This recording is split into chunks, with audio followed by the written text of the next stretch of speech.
तू मेरा है जुनून, तू मेरी है दुआ, तू इश्क मेरा, तू इश्क मेरा, तू इश्क मेरा। एक आम सी गाड़ी को टैक्सी समझकर उसकी पिछली सीट पे बैठे मुख्तसर से सफर से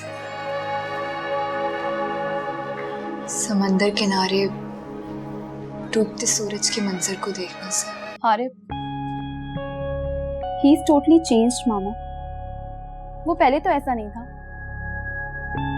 ना सोशलाइज करता है ना किसी पार्टीज में जाता है।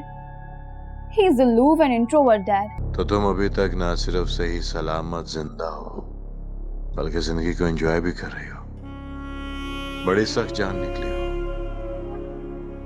लगता है फिर से चूहे बिल्ली का खेल शुरू होने वाला है। हारिब एक लड़की के पीछे है, ईमान, जो कि साइकोलॉजी डिपार्टमेंट की एक साइको है। व्हाट? लेकिन मुझे तो लगा तुम लोग उस लड़की के बारे में बात करो जो हारिब के साथ यूनिवर्सिटी आई थी। देखो अनम, पहली बात तो ये है कि I am not answerable to anyone. फिर चाहे मैं उस वियर लड़की के साथ दोस्ती रखूं या तुम जैसी नॉर्मल लड़की के साथ। लेकिन कभी कभी गंजाना से डर भी लगता है कि मैं सब कुछ खो ना दूं। नहीं बेटा, ऐसे क्यों सोचती हो?